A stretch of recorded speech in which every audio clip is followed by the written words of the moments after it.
প্রিয় বন্ধুরা, আসসালামু আলাইকুম। আমি পড়ছিলাম ওয়েস্টার্ন গল্প, নাম সুবর্ণ সময়। এখন শুরু করছি তৃতীয় অংশ। 11। প্যাট্রিক বেডফোর্ড, পদবী কর্নেল। আইরিশ এই সেনা কর্মকর্তা অত্যন্ত গর্হিত কাজ করেছিল অভ্যুত্থানের সময়। দেশদ্রোহিতা, মোটা টাকার বিনিময়ে রাষ্ট্রের গোপন তথ্য পাচার করছিল ব্রিটিশ সরকারের কাছে। একটা সময় সিক্সথ সেন্স তাকে সাবধান করে দিল। প্যাট্রিক বেডফোর্ড টের পেল ধরা পড়তে যাচ্ছে সে। সরকারি গোয়েন্দারা জেনে গেছে তার বেইমানির কথা। হাতে নাতে ধরবার জন্যে খেলাচ্ছে ওরা তাকে। ধরা পড়লে কি ঘটবে সেই বিষয়ে পূর্ণ ওয়াকেফহাল ছিল কর্নেল। শাস্তিমূলক ব্যবস্থা হিসেবে কোর্ট মার্শাল তো হবেই, বিচারে এমনকি মৃত্যুদণ্ডও দিয়ে দিতে পারে উপরওয়ালারা। ফায়ারিং স্কোয়াডে পাঠাতে পারে। কাল বিলম্ব করল না কর্নেল। ছদ্মবেশ নিয়ে দেশ ছেড়ে পালালো। পাড়ি জমালো স্পেন অভিমুখে। হিতাকাঙ্ক্ষী এক লোক সাহায্য করল তাকে এই ব্যাপারে। সেও প্যাট্রিকের স্বাদ ধরল। ভিনদেশে গিয়ে অসুখে পড়ল কর্নেল বেডফোর্ড। টিবি, কাশির দমকে রক্ত বেরোতে লাগলো নাক মুখ দিয়ে। মাত্রা অতিরিক্ত মদ্যপান করত আগে থেকেই।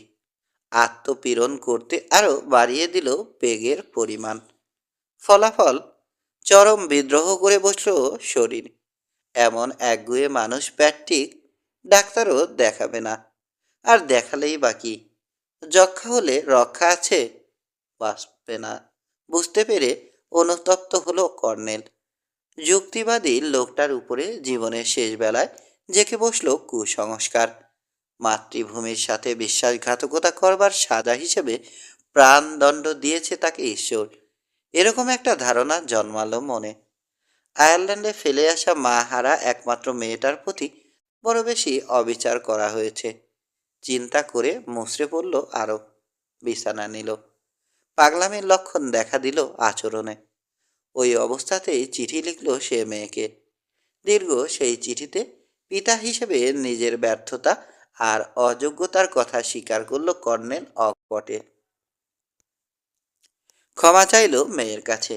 রাষ্ট্রদ্রোহিতার কথাও লুকালো না। শুভাকাঙ্ক্ষী লোকটার হাতে দিয়ে পাঠানো হলো চিঠি। কাটাকাটি আর অজস্র বানান ভুলে ভরা সেই চিঠি পড়ে কেঁদে আকুল হলো রোজমেরি বেডফোর্ড। মৃত্যুপথ যাত্রী বাপকে দেখতে স্পেন রওনা হলো সে। পৃথিবীটা এক বিশ্রী জায়গা। কেবলই আশাভঙ্গ হয় এখানে। যখনই কারো মন আশায় উদ্বেল হয়ে ওঠে, তখনই নেমে আসে হতাশা। রোজমেরি যেদিন স্পেনে পৌঁছালো তার আগের দিনই ইহধাম ত্যাগ করল প্যাট্রিক বেডফোর্ড। এমনই দুর্ভাগ্য মেয়ের। মৃত বাপের মুখটা পর্যন্ত দেখবার সুযোগ হলো না তার। কারো আসবার কথা ছিল না, অতএব প্রতিবেশীরা চাঁদা তুলে কবর দিয়ে দিয়েছে বুড়োকে। একদম একা হয়ে পড়ল মেরি। তিন কুলে আর কেউ রইল না। দেশে আর ফিরল না সে। তার বাপ সেখানে খলনায়ক। নিজেকে ভাসিয়ে দিল মেরি অজানার চোতে। এ ঘাট থেকে সে ঘাটে কাটতে লাগলো তার শ্যাওলা জীবন। কর্ডোভা, প্যারিস, মার্সাই হয়ে ভেসে চলল সে মেক্সিকোর দিকে। 12। মেক্সিকোতে যাবার পথে বাবার সাথে মায়ের পরিচয় হয়। জোহান থামল। তার চোখে মুখে তৃপ্তির চিহ্ন। চোতা হিসেবে এলেনা মন্টেরো প্রথম শ্রেণীর। 10-এ 10 পাবার যোগ্য। কথা বলে আরাম কথা বলে আরাম আছে। একদম গল্পের মতন। মন্তব্যের ঢঙে বলল এলেনা, তবে গল্পের চাইতেও নাটকীয়। জোহান ভাবছে, এলেনার সাথে ওর যেভাবে পরিচয় হলো সেটা কি কম নাটকীয়? মায়ের মুখে শুনেছি এসব কথা, বলল সে। এলেনা ভাবছে, সেনিয়র মিলফোর্ড দেখি পুরুষ সম্পর্কে আমার সমস্ত ধারণায় পাল্টে দেবে। এক ধরনের ধ্যানমগ্ন ভাব রয়েছে লোকটার চেহারাতে। কথা বলবার সময় অলস একটা শান্ত ভঙ্গিতে বলে, শুনবার সময় মনে হয় উচ্চারিত প্রতিটা বাক্যের অন্তর্নিহিত অর্থ আত্মস্থ করবার চেষ্টা করছে। চিন্তাভাবনার নিজস্ব একটা ধরন রয়েছে তার, সম্ভবত জগৎ সম্পর্কে আলাদা দৃষ্টিভঙ্গিও। এক সপ্তাহ হলো এই জাহাজে রয়েছে ও। লোকটা একবারও বুঝতে দেয়নি সে তার আশ্রিতা। অন্য দুজনও নয়। ওর অসহায়ত্বের সুযোগ নিতে পারে এরকম আশঙ্কা ছিল মনে, কিন্তু গায়ে হাত দেওয়া দূরে থাক, একটিবারও কেউ বাজে দৃষ্টিতে তাকায়নি ওর দিকে, অশোভন উক্তি কিংবা অশ্লীল ইঙ্গিত করেনি। ঘুমাবার সময় ছাড়া চারজনে একসাথেই থাকছে, একসাথে খাচ্ছে, খাবার সময় যেন ওরা অভিন্ন পরিবারের সদস্য। সিনিয়র মিলফোর্ড মাঝে মাঝে হুইল ধরতে দেয়, হার্ডি বা হিপো অবশ্য দেয় না। প্রায় সব ব্যাপারে দুজনের মতো পার্থক্য থাকলেও একটা বিষয়ে তারা ঐকমত্য প্রকাশ করেছে, বেটা ছেলেদের কাজ ওর লাবণ্য নষ্ট করে দেবে। তবে সাগর সম্পর্কে জ্ঞান দিতে কারো কোনো কার্পণ্য নেই। পানিতে রঙের হেরফের দেখে বাতাস আর চোতের মতিগতি কি করে বুঝে নিতে হয় উদার শিক্ষকের মতো শিখিয়েছে ওরা তাকে। আশ্চর্য সরল এই মানুষ দুজন, ভালো না বেশে পারা যায় না। সিনিয়র মিলফোর্ডের প্রতি ভালো লাগাটাও কি প্রগাঢ় হচ্ছে না? এটা কি প্রেমে পড়বার লক্ষণ?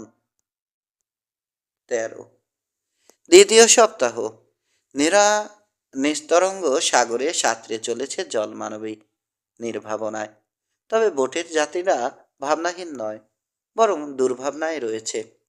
এক পয়সা বৃষ্টি হয়ে গেছে একটু আগে, তারপরে তার ফলে বিকেল যেন নবজীবন পেয়েছে, কিছুতেই ফুরাতে চাইছে না।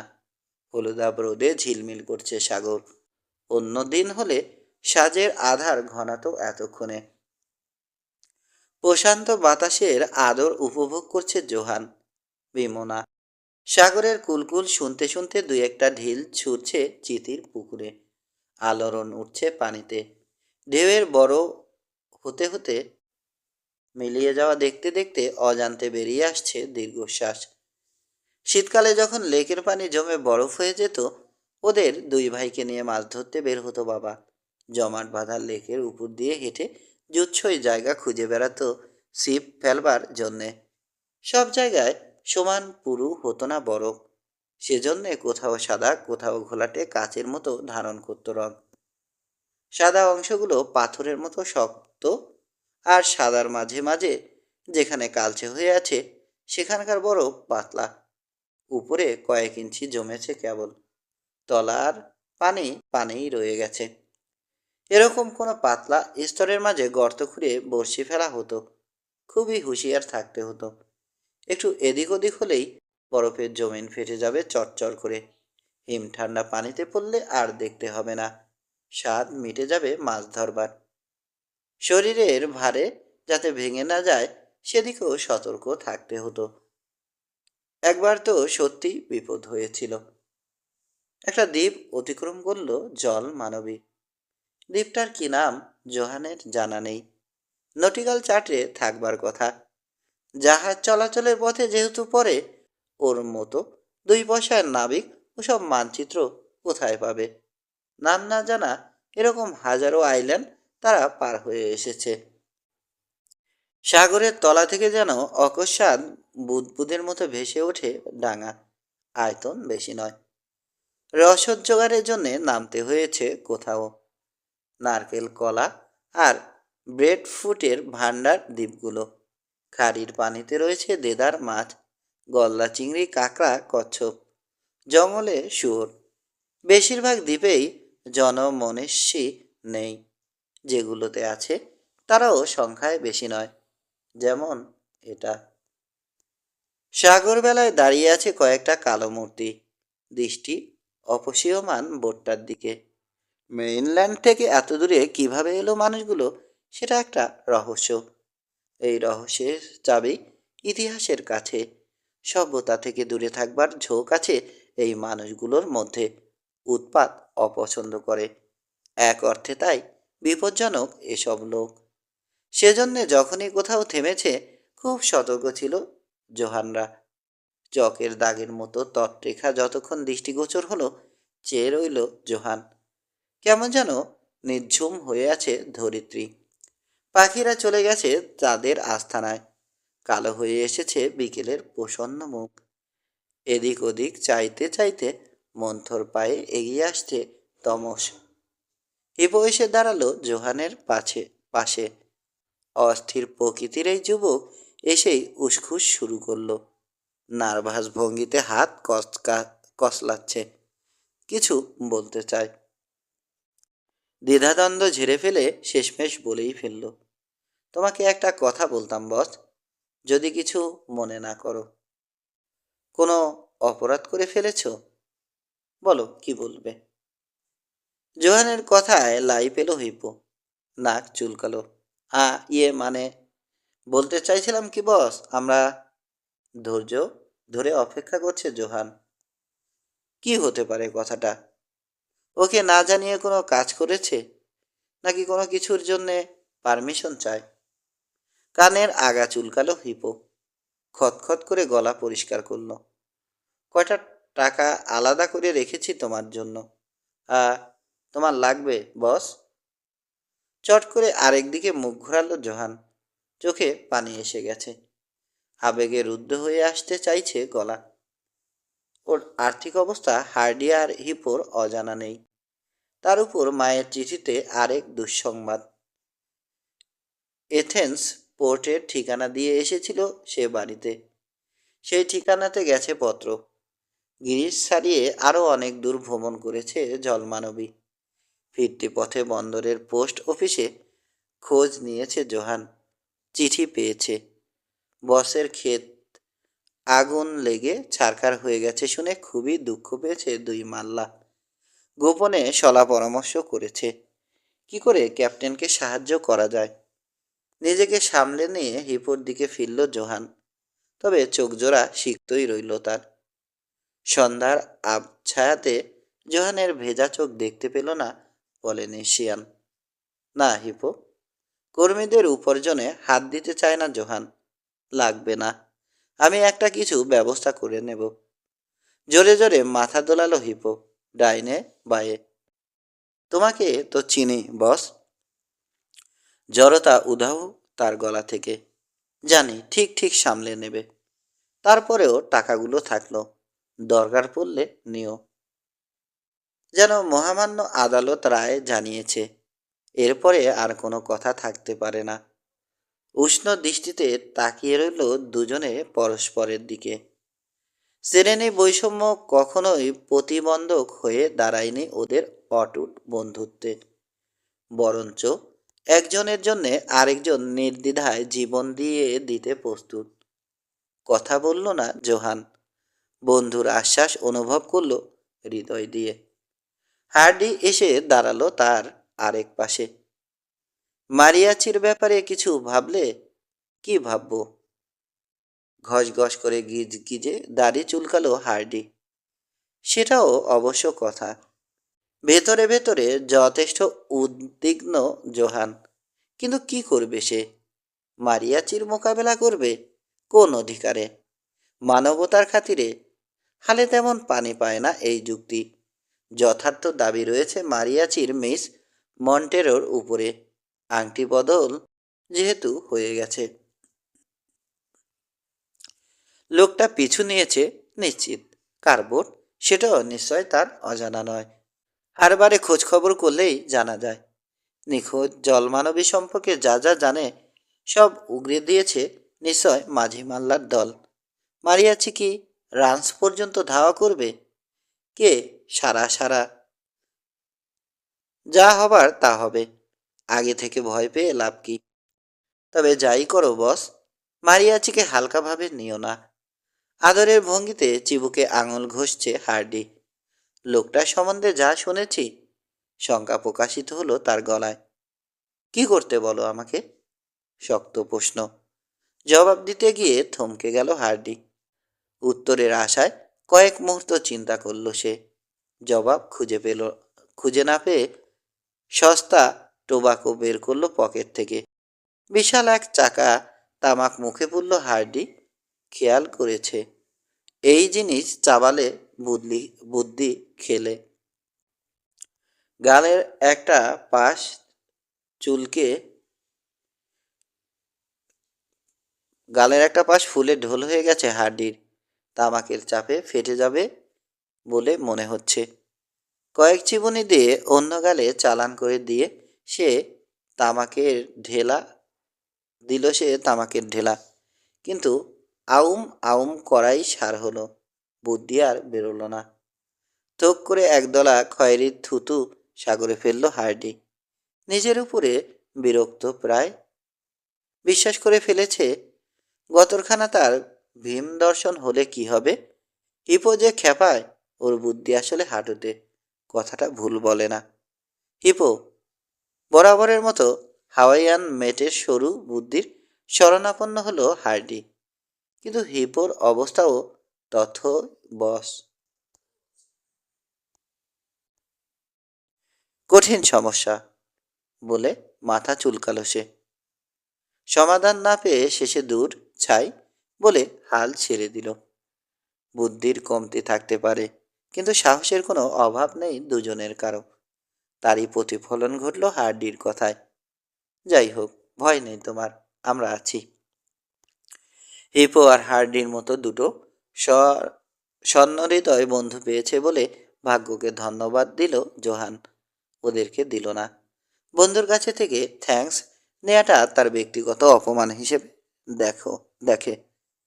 বস, মিস মন্টেরোর কাছে যাও, হার্ডি বলল। ওর জ্বর এসেছে। 14। মেয়েটার নাম রোজ। 21 বছরের তরুণী। জাহাজের ফোরডেকে দাঁড়িয়ে, রেলিংয়ে পিঠ দিয়ে। বিধ্বস্ত সে, বিপর্যস্ত, জীবনের উপরে বীতশ্রদ্ধ। কিছুক্ষণ আগে পোর্ট ছেড়েছে জাহাজ, চলেছে আরেক গন্তব্যে। জানে না সে কোথায়, কাউকে জিজ্ঞেস করেনি, ইচ্ছে করছে না জানতে।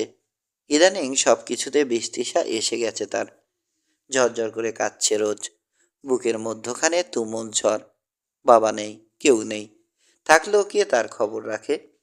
কার কাছে যাবে সে? এই বিশাল পৃথিবীতে কে আছে তার?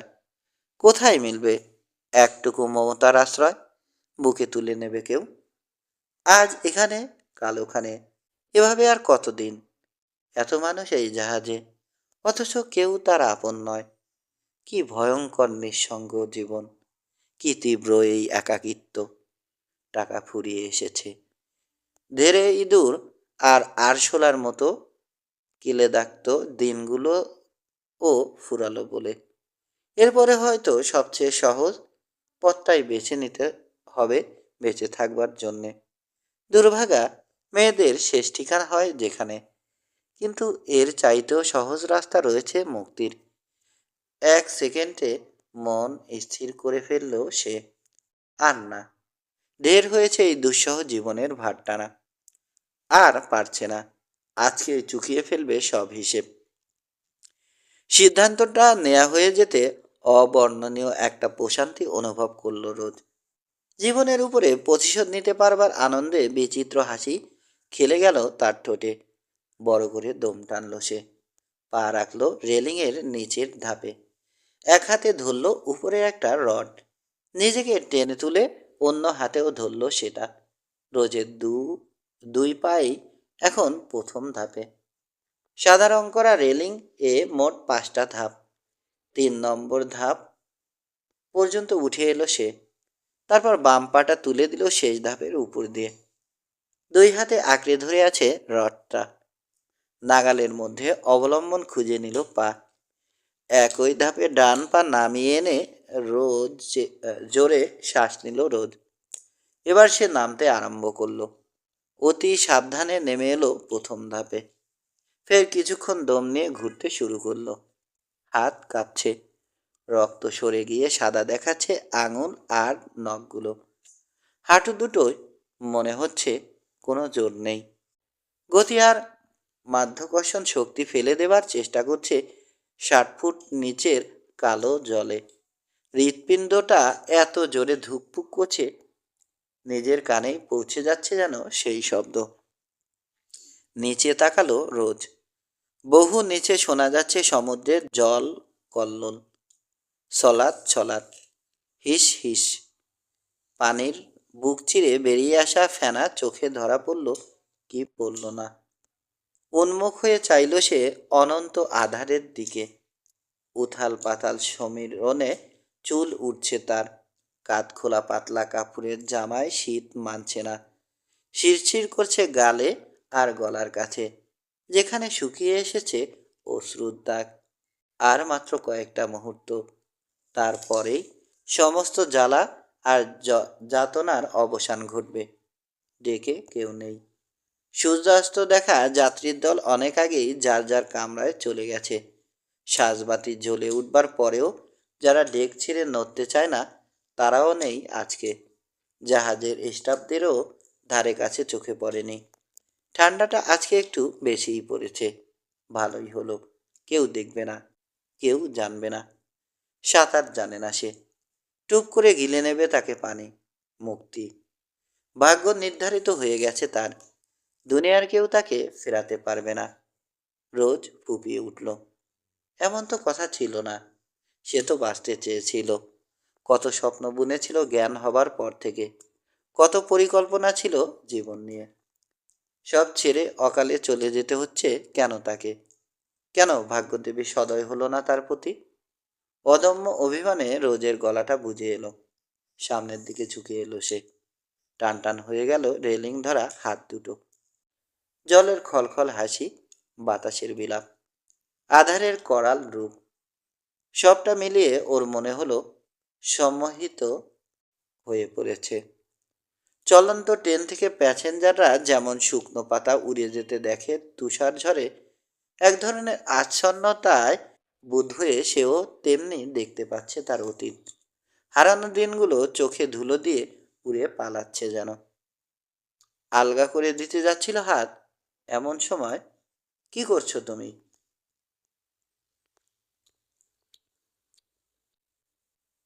15। সমস্ত সন্তুষ্ট একটা গলা, ভরাট। লাভ দেয়া হলো না আপাতত। রেলিংয়ের সাথে সেটে গেল রোজ। মাথা ঘুরিয়ে লোকটাকে দেখবার চেষ্টা করলো। ঠিক পেছনে দাঁড়ানো বলে মুখ দেখতে পেল না। চোখের কোণা দিয়ে শরীরে একাংশ নজরে আসছে। ওর দৃষ্টিসীমায় আসবার জন্যে খানিকটা পাশে সরে এলো স্ট্রেঞ্জার। পায়ে সমস্যা আছে লোকটার। খুঁড়িয়ে খুঁড়িয়ে হাঁটে। এবারে রোজ স্পষ্ট দেখতে পেল তাকে। এক যুবক, লম্বা, সুদর্শন, গায়ে জ্যাকেট। পা টেনে টেনে এগিয়ে আসছে লোকটা। শান দেয়া ছুরির মতো বাতাস কাটল রোজের গলা। খবরদার, কাছে আসবে না। থমকে দাঁড়িয়ে পড়ল যুবক। স্যারেন্ডারের ভঙ্গিতে 2 হাত তুলল মাথার উপরে, যেন তার দিকে অস্ত্র ধরেছে কেউ। একটা সিগারেট ধরা লোকটার 2 আঙুলের ফাঁকে। প্রায় শেষ হয়ে এসেছে সেটা। বাতাসের তারা খাওয়ায় দৃশ্যমান হচ্ছে না ধোয়া। কমলা এক ফালি আগুন দেখা যাচ্ছে শুধু। হ্যাঁ, সন্তুষ্ট হলো রোজ। ওখানেই দাঁড়িয়ে থাকো। বিশ্বাস করো ম্যাম, আমার কোনো বদ মতলব নেই। নিজের অবস্থান পরিষ্কার করতে চাইল যুবক। আমি তোমাকে সাহায্য করতে চাইছি। রাগে গা জ্বলে গেল রোজের। পুরুষদের এই গায়ে পড়া স্বভাবটা অসহ্য। বাজে ঝাঁঝিয়ে উঠল সে। কে বলল তোমার সাহায্য লাগবে আমার? লাগবে না? অবাক মনে হলো যুবককে। নিজে নিজে উঠতে পারবে তুমি? কেন উঠব? এটা আবার কেমন ধারা প্রশ্ন? সারা রাত এভাবে নাকি থাকবে তুমি? প্রশ্নই ওঠে না। তাহলে উঠে এসো দয়া করে। এভাবে বেশিক্ষণ থাকতে পারবে না ম্যাম। যে কোনো মুহূর্তে অ্যাক্সিডেন্ট ঘটে যেতে পারে। যাক, গোয়ারের মতো বলল রোজ। সামনে প্রসারিত করল দৃষ্টি। তার ড্যাম কেয়ার ভাব দেখে কিংকর্তব্য বোধ করল যুবক। তারপরও চেষ্টা করলো সে আবার। আমার কথা শোনো ম্যাম, বিপদে পড়বে তুমি। মিস অ্যাডভেঞ্চারের পরিণতি কিন্তু ভালো হয় না। Miss adventure. তাচ্ছিল্যের হাসিতে বেঁকে গেল রোজের ঠোঁটের কোণ। লোকটা কি ভেবেছে সে এখানে হাওয়া খেতে নেমেছে? বলদ। নিজের চরকায় তেল দাও মিস্টার, ঠান্ডা স্বরে বলল সে। ঘাড় ঘুরিয়ে যুবককে ফের এগিয়ে আসতে দেখল। মুহূর্তে উত্তাপ ছড়ালো রোজের কণ্ঠ। নড়বে না একদম। আবার ফ্রিজ হয়ে গেল যুবক। রোজ একটু নরম হলো। সাহায্য করতে চাইছো, সেজন্য ধন্যবাদ। তোমার সাহায্যের প্রয়োজন নেই আমার। আমি লাভ দেব। আকাশ থেকে পড়ল যুবক। লাভ দেবে কেন? আমার ইচ্ছা। বিহ্বল দেখালো যুবককে। তারপর উঠবে কি করে? আজব চিজ, ভাবল রোজ। লোকটা কি আসলে কিছু বুঝতে পারছে না, নাকি ন্যাকা সাজছে? না, এই হতচ্ছাড়াকে আর সময় দেয়া যাবে না। আবার সামনে তাকালো সে। ও কি ম্যাম, ভয় পাওয়া গলায় বলে উঠল যুবক। সত্যি সত্যি লাভ দিচ্ছ নাকি? জবাব দেবার প্রয়োজন মনে করল না রোজ। দাঁড়াও, কর্তৃত্বের ছাপ ফুটল যুবকের স্বরে। লাভ দেবে না তুমি? দাঁড়াবো মানে? রোজ খেপে উঠল। এই মিস্টার, কোনটা করব কোনটা করব না সেটা তুমি বলবার কে? আমার উপরে মাতব্বরি ফলাচ্ছ কি মনে করে? করতে চাইনি ম্যাম, কিন্তু তুমি আমাকে বাধ্য করছো। তোমার কথা শুনতে বাধ্য নই আমি মিস্টার। সেই স্বাধীনতা তোমার আছে ম্যাম। অনিচ্ছা সত্ত্বেও মাথা ঝাঁকালো যুবক। তোমার স্বাধীনতায় হস্তক্ষেপ করবার মানুষ আমি নই, কিন্তু চোখের সামনে একজন ভদ্রমহিলা সাগরে ঝাঁপ দেবে আর আমি চেয়ে চেয়ে দেখব, সেরকম মানুষ মনে করো না আমাকে। কোনো মেয়েকে প্রভাবিত করবার জন্যে এই কথাগুলোই যথেষ্ট। কিন্তু রোজের তিক্ত অভিজ্ঞতা তাকে গলতে দিল না। কথায় পটু, সুন্দর, সুবেশী বদমাস সে কম দেখেনি। এই জাহাজে ডজন খানেক মধুলোভী ভ্রমর ছোকছোক করেছে তার আশপাশে। সে বলল, এটা তোমার অধিকার চর্চা মিস্টার। এটা তোমার অনধিকার চর্চা মিস্টার। তুমি আমাকে চেনো না। না, চিনলাম। হাঁটতে চাইল না যুবক। একজন অপরিচিত মানুষের উপরে আরেকজনের যতটুকু অধিকার থাকে, সেই অধিকার থেকে বলছি, দোহাই তোমার, চলে যাও। রোজের কণ্ঠে কাতর অনুনয়। মনোযোগ নষ্ট করে দিচ্ছ তুমি আমার। যুবক নাসর বান্দা। ম্যাম, তোমার বরং উঠে আসবার দিকে মনোনিবেশ করা দরকার। তার মানে যাবে না তুমি? উহু, ফেসে গেছি আমি ম্যাম। তুমি যদি লাভ দাও তাহলে আমিও লাভ দেব। আহাম্মকের মতো কথা বলো না। তুমি লাভ দেবে কেন? তুমিই বা লাভ দেবে কেন ম্যাম? আমি বাঁচতে চাই না। কেন চাও না জানতে পারি? সেটা আমার নিজস্ব ব্যাপার। তোমার না জানলেও চলবে। শুধু এটুকু শুনে রাখো, বাঁচতে না চাওয়ার সঙ্গত কারণ আছে আমার। মরবার জন্য যখন লাভ দিচ্ছ, তখন কারণটা কিছুতেই যুক্তিসঙ্গত হতে পারে না। কে বলে? বক্রোক্তি করল রোজ।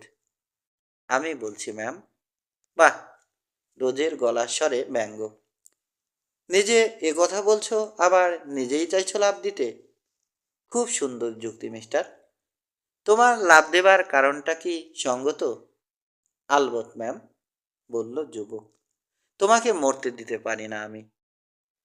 শিভা লরি বলে একটা কথা আছে না? আমাকে বাঁচাবার জন্য প্রাণ দেবে তুমি? কি আর করা ম্যাম, বিরস মুখে বলল যুবক। তবু সান্ত্বনা থাকবে, সাধ্য মতন চেষ্টা করেছি আমি তোমাকে বাঁচাতে। রোজ দ্বিধান্বিত। সিগারেটটা ঠোঁটের কোণায় আটকে নিল যুবক। জ্যাকেট খুলে ডেকের উপরে ফেলল। ডান হাঁটুর উপরে বাম পা তুলে টান নিল বুটের ফিতে। খুলে গেল নট। ঠক করে মেঝেতে পড়ল জুতো। লাভ দিলেই যদি তোমার কাজ হাসিল হয়ে যেত তাহলে একটা কথা ছিল, বলে চলল সে। কিন্তু সেটা তো হবে না ম্যাম। হবে না কেন? অন্য জুতোটাও খুলে ফেলল যুবক। মরবার সময় প্রচণ্ড যন্ত্রণা পাবে। বুঝেছি, মাথা নাড়ল রোজ। দম আটকে মরবার কষ্টের কথা বলছো তো? খেদে যোগ করল।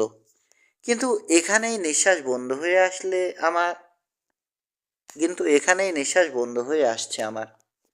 তুমি কি মনে করো দম বন্ধ হয়ে যাওয়াটাই সব? কি বলতে চাও পরিষ্কার করে বলো তো। অধৈর্য ভঙ্গিতে বলল রোজ, বিরক্ত। এক লাইন করে বলে নাটক করছো কেন? বলছি ম্যাম। এক পা আগে বাড়ল যুবক। পানিতে লাফ দিলে ব্যথা পাবে তুমি। মাথা মোটা, রোজ মনে মনে বলল। চেহারা সুন্দর হলে হবে কি, পাঠার বুদ্ধি মাথায়। মুখে বলল, কি বলছো আগডুম বাগডুম? পানিতে বললে কেউ ব্যথা পায় নাকি? কোত্থেকে এসেছো? মাদ্রিজ থেকে ম্যাম, সরল মুখে বলল যুবক। এই স্থূল রসিকতায় সহজ হলো না রোজ। হাসা তো দূরের কথা, চিবিয়ে চিবিয়ে বলল, আমাকে ব্যাখ্যা করো মিস্টার। পানিতে লাফ দিলে কিভাবে ব্যথা পায় মানুষ? পায় যদি বেকায়দাভাবে পড়ে। পানিতে লাফ দেবার কিছু নিয়ম আছে ম্যাম। উল্টাপাল্টা হলে বিপদ। যেমন? মনে মনে ভাবছে রোজ। ওরে আমার সব জানতা রে। আমি মরছি নিজের জ্বালায়, আর উনি এসেছেন নিয়ম কানুন শেখাতে। ধরো এত উপর থেকে যদি মাটিতে লাফ দিতে তুমি, তাহলে কি হতো? তরমুজের মতন ফেটে যেত মাথাটা, তাই না? পানিতে পড়লেও একই ব্যাপার। কোনো স্কুল শিক্ষক তার ছাত্রীকে সবক দিচ্ছে যেন। মাথা ফাটবে না, কিন্তু ব্যথা একটুও কম লাগবে না, বিশ্বাস করো। আর যদি বুক আগে পড়ে, তাহলে ল্যাংসে লাঞ্চে প্রচণ্ড চাপ লাগবে। এত চাপ সইতে পারবে না লাঞ্চ, বেলুনের মতন ফেটে যাবে। মানেটা বুঝতে পারছো তো? প্রতিটা নিঃশ্বাসের সাথে রক্ত বের হয়ে আসবে তোমার নাক মুখ দিয়ে। কি ভয়ানক চিন্তা করো ম্যাম। এসব কে বলেছে তোমাকে? আমি জানি। পণ্ডিত লোক মনে হচ্ছে, বাঁকা সুরে বলল রোজ। সেই তখন থেকে উচিত অনুচিত কক্কাচ্ছ। বিস্তর বই পড়েছ তাই না? তা পড়েছি, সহজ গলায় বলল যুবক। তবে পণ্ডিত টণ্ডিত কিছু নয় ম্যাম, আমি নেভিতে ছিলাম। ইস, কি লজ্জা! কান ঝাঁঝা করে উঠল রোজের। না জেনে লোকটার সম্বন্ধে কত কি ভেবেছে। শত হোক সেনা অফিসারের মেয়ে সে। শৈশব থেকে করা এটিকেটের মাছ দিয়ে বড় হয়েছে। অথচ শুরু থেকেই দুর্ব্যবহার করে এসেছে সে। দেশের জন্যে কাজ করা এই সাবেক নাভাল পার্সনের সাথে কটু কথা শুনিয়েছে। যদিও লোকটা ওর ভালো চাইছে। অস্বস্তিকর একটা মুহূর্ত। রোজ নীরব হয়ে গেল। ভাবছে, না জানে কি মনে করছে লোকটা আমাকে। যুবক অবশ্য মনে কড়াকড়ির মধ্যে নেই। তাছাড়া পানি কীরকম ঠান্ডা জানো ম্যাম? বলল সে। রোজ নিচে তাকালো। ক্ষুধার্ত সমুদ্র অপেক্ষা করে আছে। কি রকম? মেয়েটার গলা থেকে উবে গেছে সব ঝাঁজ। বদলে ফুটে উঠল কৌতূহলী শিশুর সারল্য। বরফের মতন ম্যাম। আমার তো ধারণা ঠান্ডাতেই মরে যাবে তুমি। ভয় দেখাচ্ছ কেন? ভয় পাবার কারণ আছে বলেই দেখাচ্ছি। যে মরতে চাইছে তার কি এসবে ভয় পাওয়া উচিত? তুমি মোটেই মরছো না ম্যাম। এরপরে কি বলা উচিত বুঝে পেল না রোজ। ভেতরটা হাতড়ে খুঁজে পেল না বলবার মতো কোনো শব্দ বা বাক্য। এক পা করে রেলিংয়ের কাছে চলে এলো যুবক। হাত দুই দূরত্বে দাঁড়ালো রোজের কাছ থেকে। ভয় পাচ্ছিল? প্রতিক্রিয়া দেখাবে মেয়েটা। চট জলদি বলল, ভয় পেও না ম্যাম, আমি তোমাকে ছোবো না। বিড়িটা ফেলবার জন্য এসেছি। ধূম্র শলাকার গোড়া চেপে ধরে আখেরে টান দিল যুবক। আঙুলের এক বিশেষ টোকায় ছুঁড়ে মারল সেটা। ধনকের মতো কোন চিঠি করে উড়ে গেল সিগারেটের অবশিষ্টাংশ। রোজের দৃষ্টি সেটাকে অনুসরণ করল। নিজে পড়বার আগেই ঝোড়ো বাতাসের টানে হারিয়ে গেল সিগারেট। কয়েকটা মুহূর্ত বিনা বাক্য ব্যয়ে পার হলো।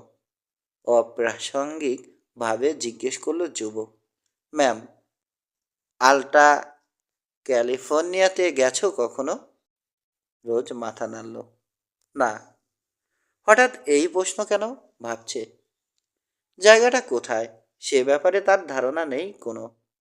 আমার পছন্দের একটা জায়গা, ওখানে একটা বাড়ি করে বাস করবার স্বপ্ন আমার অনেক দিনের। সুন্দর জায়গা। তোমার কেমন লাগবে জানি না।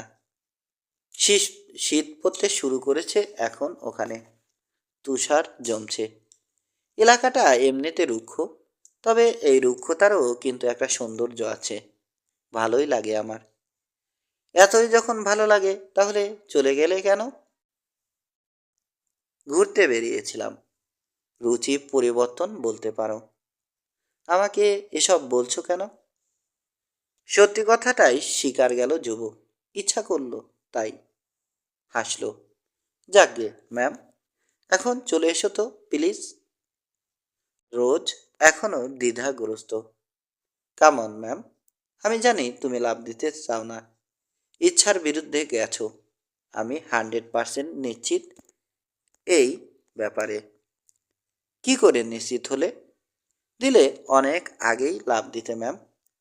আমার বকবকানি শুনবার জন্য এতক্ষণ দাঁড়িয়ে থাকতে না। আসলেই কি তাই? নিজেকে জিজ্ঞেস করলো রোজ। জবাব পেল না। রেলিং ধরে রাখতে রাখতে ব্যথা হয়ে গেছে হাত। খসে যাবে যে কোনো মুহূর্তে।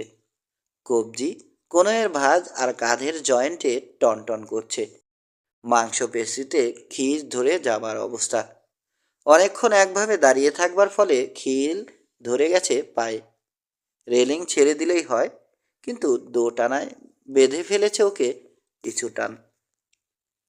যুবক কি বুঝলো কে জানে, একটা হাত বাড়িয়ে দিল। আমার হাতটা ধরো ম্যাম, তোমাকে টেনে তুলবো আমি। দীর্ঘ একটা মুহূর্ত লোকটার চোখের দিকে তাকিয়ে রইল রোজ। বাড়ানো হাতটা ঝাঁকালো যুবক। কই ধরো। অলরাইট। কেঁপে গেল রোজের গলা। রেলিং খামছে ধরা একটা হাত মুক্ত করলো সে। হাতটা লম্বা করে দিল যুবকের হাত ধরবার জন্যে, অথবা লোকটা যেন তার হাত ধরতে পারে সেই জন্যে। ভীত পাখির ছানার মতো থরথর করে কাঁপছে রোজের হাত। অল্পের জন্যে যুবকের হাতের নাগাল পেল না। এক পা এগোলো যুবক পাশে। আঙুলে ছোঁয়াছুঁই হলো ওদের। আর একটু এগিয়ে রোজের হাত ধরে ফেলল যুবক। ঘুরতে আরম্ভ করল রোজ। তাকাবে না, তাকাবে না করেও নিচের দিকে না চেয়ে পারল না। কত উপরে রয়েছে সে, কত নিচে পানি। ব্যাপারটা চিন্তা করে ঘুরে উঠতে চাইল মাথা। ব্যস্ত সমস্ত হয়ে রেলিং ধরে সামাল দিল নিজেকে। রোজের মুখ এখন জাহাজের দিকে। ওকে সুস্থির করে তুলতে অন্য প্রসঙ্গে চলে গেল যুবক। কি নাম তোমার ma'am? Rose. Rose Mary Bedford. আরে, আমার নামের সাথে মিল। আমার নাম মিলফোর্ড, জেরার্ড মিলফোর্ড। আইরিশ তুমি? Yes ma'am. Please to meet you, mister Milford. Please to meet you ma'am. উপরের ধাপে পা দিল রোজ। শরীরের ভর চাপাতেই পিছলে গেল পা।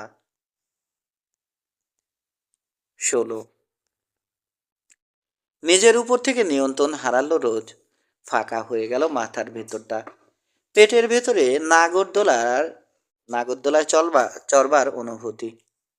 বরফ শীতল একটা হাত খামচি মেরে ধরল যেন তার হৃৎপিণ্ড। মেয়েটা পড়ে যাচ্ছে বুঝতে পেরে আতঙ্কিত হয়ে পড়ল জেরার।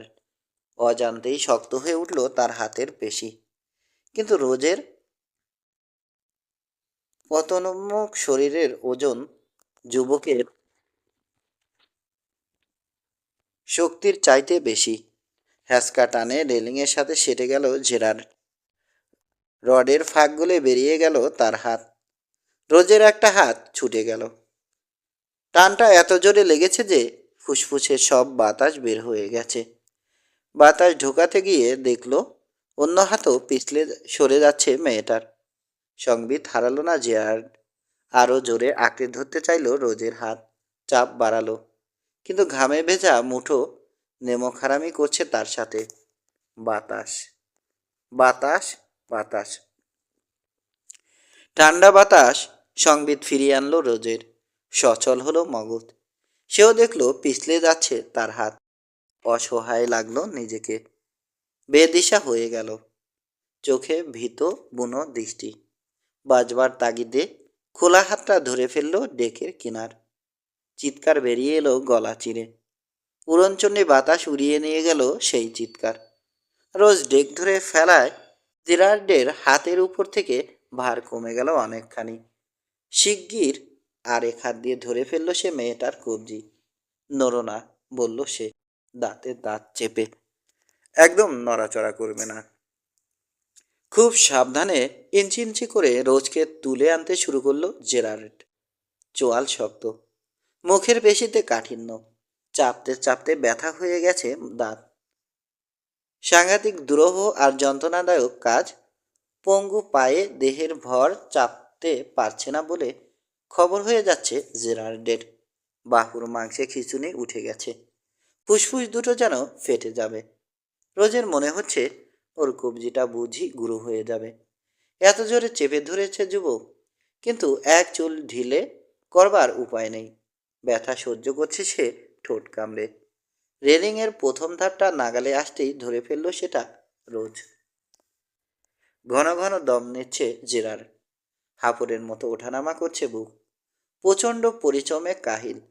হৃৎপিণ্ডটা বের হয়ে আসতে চাইছে যেন যুবকের ভেতর থেকে। তবে থামলে চলবে না। আবার শুরু হলো কষ্টকর প্রচেষ্টা। কিন্তু যার শুরু আছে তার শেষও আছে। অবশেষে ডেকের প্রান্তে পা রাখতে সক্ষম হলো রোজ। জেরার্ডও ফুরসত পেল। রোজের কোটি জড়িয়ে ধরে আছে সে রেলিংয়ের ফাঁক দিয়ে। প্রচণ্ড উত্তেজনার পরে হা করে বাতাস গিলছে দুজনে। পারল তাহলে। স্বাভাবিক হতে কিছুক্ষণ জিরিয়ে নিল ওরা। ক্রুদ্ধ গর্জন করছে সাগর। মুখের গ্রাস হাত ছাড়া হয়ে যাওয়ায় ফুসছে যেন। নিজের চেষ্টাতেই এবার বাকিটা উঠতে পারল রোজ। থেমে থেমে উঠল। রেলিং টপকালো। পুরোটা সময় সতর্ক রইল জেরার্ড। ধরে থাকলো রোজকে। ঠিক জায়গাতে পা পড়ছে কিনা খেয়াল রাখলো, পাছে আবার কোনো অঘটন ঘটে। শেষ ধাপে নামবার আগেই ফের পা হরকালো রোজ।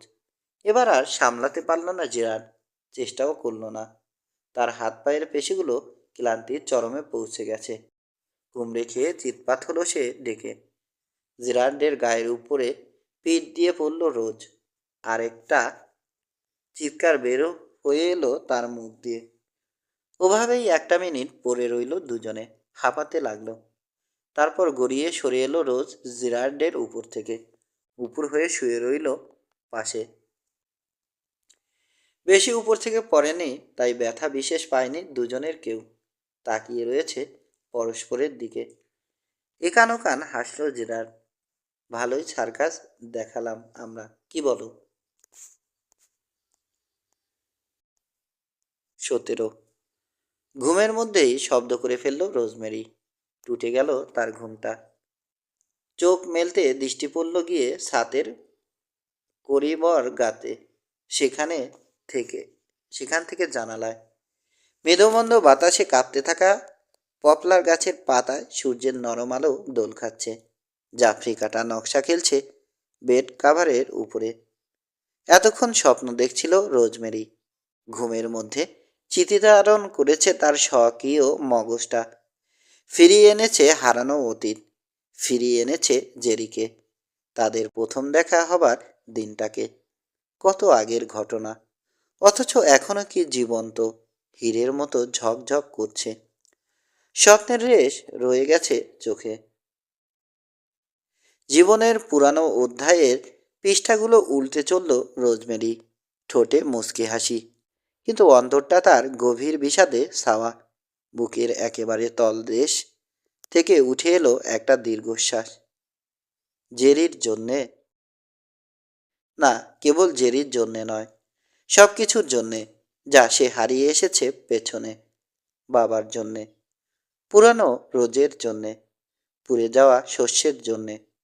আগুন লাগাটা এই অঞ্চলে নৈমিত্তিক ঘটনা।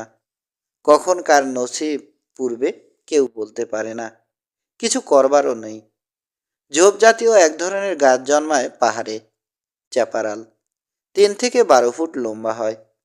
পাহাড়ের আগামাথা ছেয়ে ফেলে এই চিরসবুজ উদ্ভিদ।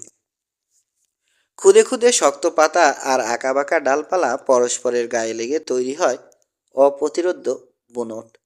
দাবানল ছড়াবার ওস্তাদ এই গাছ। আগুনে কাঠ যোগ করে ছোট ধরনের এক জাতের ওক আর মেহগনি। ফলটা হয় ভয়ঙ্কর। গ্রীষ্মের কুকুর পাগল করা তাপমাত্রাই প্রধানত আগুনের দোসর। কালে ভদ্রে শরৎ হেমন্তে একবার লাগলো তো লাগলো। তা থই উদ্বাহু নৃত্য করতে থাকে। আর বাতাস পেলে তো কথাই নেই। পানির সাধ্য নেই তাকে থামায়। গায়ের উপর থেকে ব্ল্যাঙ্কেট সরালো রোজমেরি, বিছানা ছাড়ল। স্লিপার পায়ে গলিয়ে জানালার সামনে এসে দাঁড়ালো। দিগন্ত প্রাচীর হয়ে দাঁড়িয়ে আছে পর্বত চেয়ে। অগণন গিরিখাতের দেখা মিলবে ওখানে। চৌতসিনী বয়ে চলেছে কোনোটার ভেতর দিয়ে। এইসব পাহাড়ি নদীর পারে জন্মায় ম্যানজানিটা, ইউক্যালিপটাস, উইলো। সমতলে বিছিয়ে রয়েছে অন্তহীন তৃণভূমি। হাজার হাজার একর জুড়ে কোমর সমান উঁচু পেইরি গ্রাস। তাকালেই মনে হবে সবুজ ভেলভেটের তৈরি একটা কার্পেট কলকল করে ভাসছে। যেদিকে তাকানো যায়, যত দূর তাকানো যায়, কেবল সবুজ আর সবুজ। ছবির মতো সুন্দর, স্বর্গতুল্য। তরতাজা একটা সুরভি যেন সবসময় মিশে আছে বাতাসে।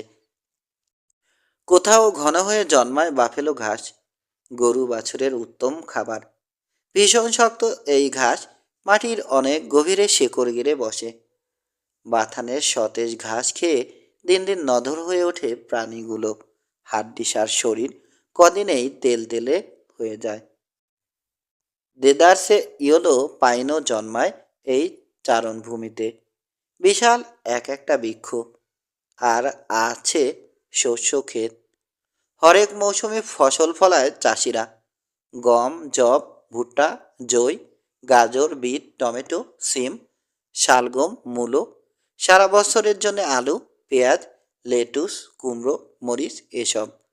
যারা একটু উচ্চাকাঙ্ক্ষী তারা লাগায় স্ট্রবেরি কিংবা পিচফল। এক কথায় অফুরান সম্ভাবনার সৌরভ ওখানকার বাতাসে।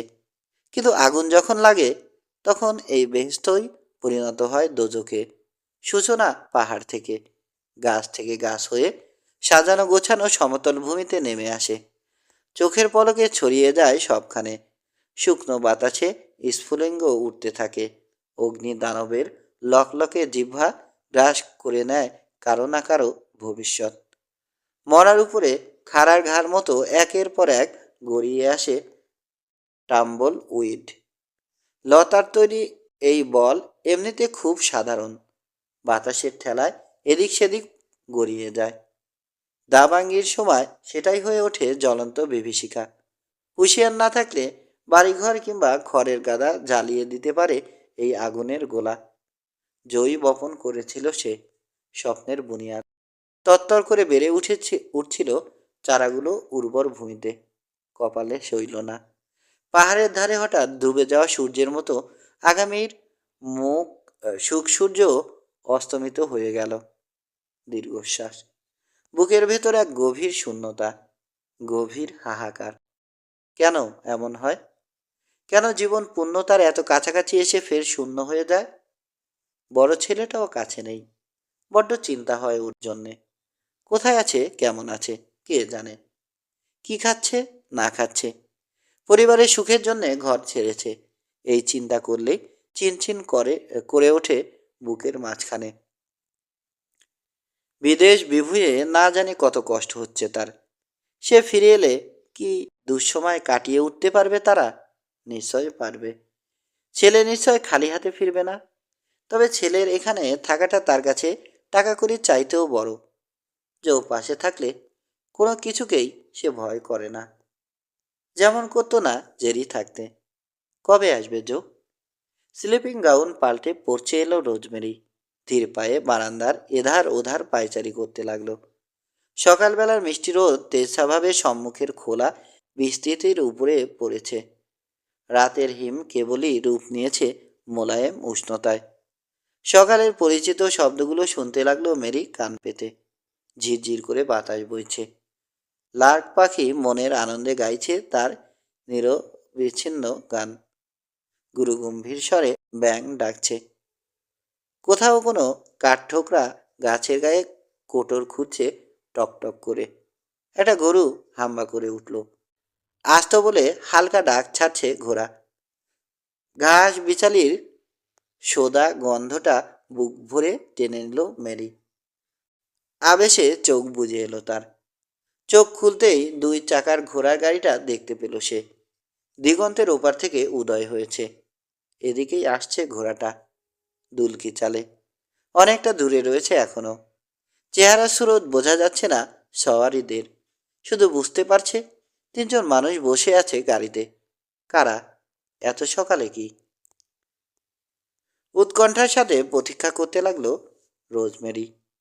একা গাড়িটা একটু কাছে আসতে চালকের আসনে বসা শ্যাম ফুলারকে চিনতে পারল সে। চেহারা নয়, বিশাল আকার সম্বেরও হ্যাটটাই তার পরিচয়।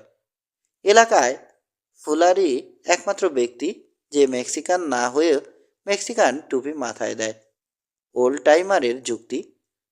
প্রয়োজনেই পরে পরে সে এটা ছায়া বেশি পায় বলে।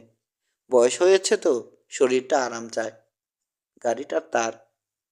আরোহী 2 জন জেসাস। নিজের চোখে বিশ্বাস করতে ভরসা হচ্ছে না রোজমেরির। জো জো ফিরে এসেছে। সাথের মেয়েটা কে?